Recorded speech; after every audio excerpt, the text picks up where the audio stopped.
Dump का मतलब समझते हैं? कूड़ा, बचा कुचा, अनुपयोगी, अनावश्यक सामान को किसी एक स्थान पर गिराना या इकट्ठा करके रखना। लेकिन बस्तर के जंगल से मिले डंप ने तो सबको जैसे हिला के रख दिया। और हो भी क्यों ना, नक्सल डंप जो ठहरा। आप भी सोच रहे होंगे अब नक्सल डंप क्या है।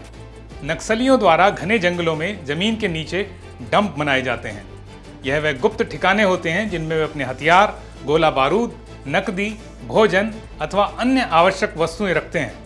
वास्तव में यह उनका लॉजिस्टिक और वित्तीय तंत्र है। इन डंप्स का उपयोग नक्सली अपनी गतिविधियों को जारी रखने, सुरक्षा बलों पर हमला करने और कठिन समय में रसद यानी सप्लाई चेन को बनाए रखने के लिए करते हैं। ये सीक्रेट डंप सुरक्षा बलों के लिए हमेशा से एक चुनौती रहे हैं। किसी भी नक्सल डंप को बरामद करना सुरक्षा बलों के लिए बड़ी सफलता मानी जाती है, क्योंकि वह सीधे तौर पर नक्सली विचारधारा की वित्तीय और भौतिक ताकत को कमजोर करता है। आप भी सोच रहे होंगे कि ऐसे माहौल में नक्सल डंप की क्या प्रासंगिकता है। आपको जानकारी है कि भारत सरकार मार्च 2026 तक देश को नक्सलवाद से मुक्त करने के लिए संकल्पित है और इसी संकल्प की सिद्धि के लिए हमारे सुरक्षा बल नक्सल प्रभावित क्षेत्रों में युद्ध स्तर पर कार्रवाई कर रहे हैं। और इसी का परिणाम है कि लगभग रोज सैकड़ों की संख्या में नक्सली सरेंडर करके मुख्य धारा में शामिल भी हो रहे हैं। ऐसी ही एक कार्रवाई में छत्तीसगढ़ के सर्वाधिक नक्सल प्रभावित क्षेत्र बस्तर में सुरक्षा बलों को बड़ी कामयाबी हाथ लगी। यहाँ एक नक्सल डंप से भारी मात्रा में हथियारों,